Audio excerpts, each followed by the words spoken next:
All right, ladies. This is Alex from Mindful Attraction. Oh, fuck, 2.0. In today's video, we're gonna be talking about three traits that women think turn men on, but really turns them off. All right. For example, like giving them a lot of attention. You might think if you show him that you like him, if you text him back fast, it makes him he's gonna like you. You might think that relieving the uncertainty makes the guy like you, when in reality, guys want uncertainty. They don't want uncertainty. Guys want a positive. Guys want a puzzle. So I'm gonna include these are some of the traits that you guys want to avoid doing, and I'm gonna give you a solution. So I'm not just gonna leave you in the dust. All right, I'm gonna show you how to fix that problem. All right, you got me? All right, let's get started. The first trait is having high energy. High energy.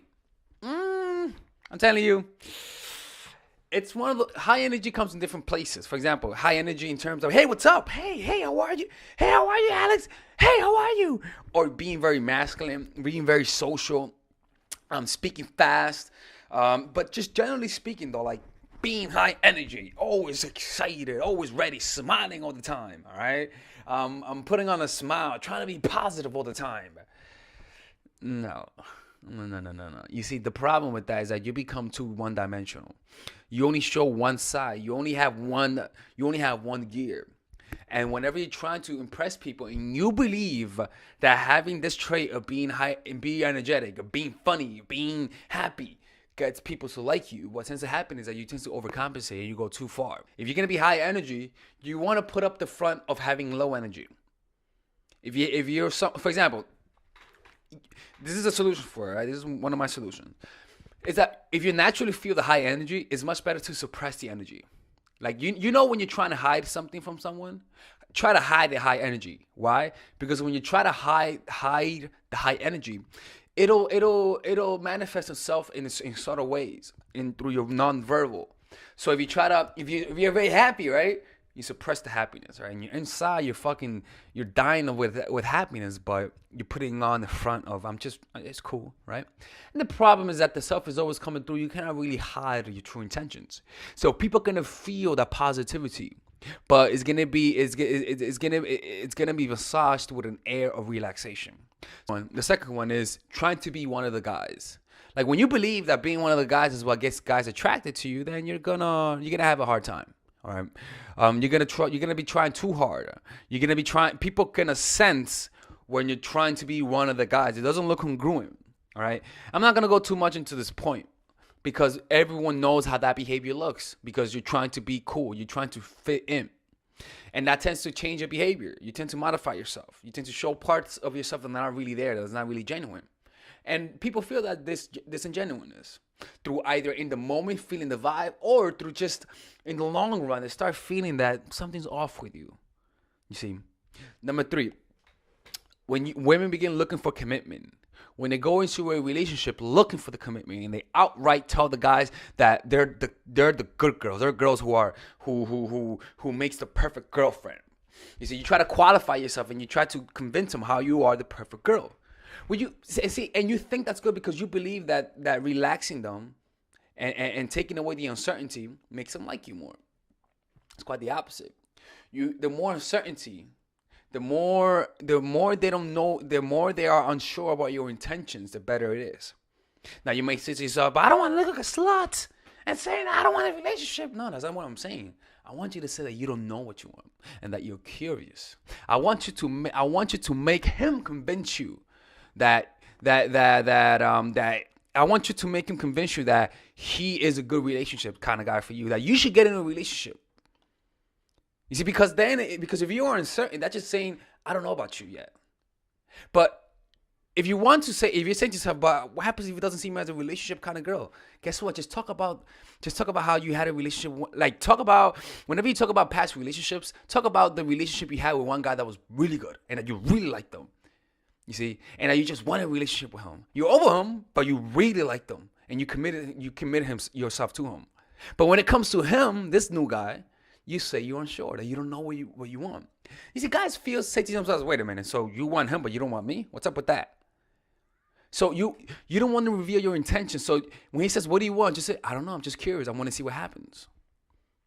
The fourth one is openness. When you're just too open, when you reveal too much about yourself, when you're always there for him. You see, openness doesn't just come in terms of an open heart. Just talking about everything about yourself. It's too easy to get to know you.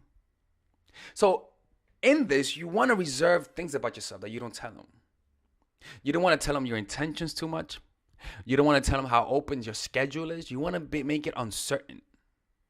You see, because when you're just always there for him, when he knows everything about you, there's no mystery. You see, you want him to know, you want him to be in a place where he doesn't know what triggers you, what turns you on, and he doesn't know what turns you off. And that comes from you not revealing everything about yourself in the beginning. So you gotta find out the good traits about you that are really good, and don't talk about it in the beginning. Try your best not to talk about it. You see, for example, when let's say he talks about meditation, right? He's like, yo, I meditate. And you say, oh, no, that's cool. Your natural intention will be, oh, I also meditate, right? But then this is what I want you to do. Oh, I meditate. Oh, interesting, right? And then just change the topic. Then 10 minutes later, bring up meditation. And he's going to say, why didn't you bring it up when I was talking to you earlier? You see? Why? Because then that says to him, wow, this girl may not be interested. Because if you really like the person, when the moment comes to talking about a subject that you like and that you believe he's going to like, you're going to bring it up. And that's natural. When you like someone, you become more open. But when you don't like someone, you don't bring it up. Actually, you try to avoid it because you know that's going to keep the conversation going. It says a lot of things about you. It says how confident you are. It says that you're cool. You're cool with him losing you. And also, it says that there's more layers to you. And it makes him curious it's curious, and he'll ask himself, what other things about you that I don't know that you just not showing me? You see? And when he says, why didn't you bring it up earlier? You just said, nah, just the topic didn't come up. You see?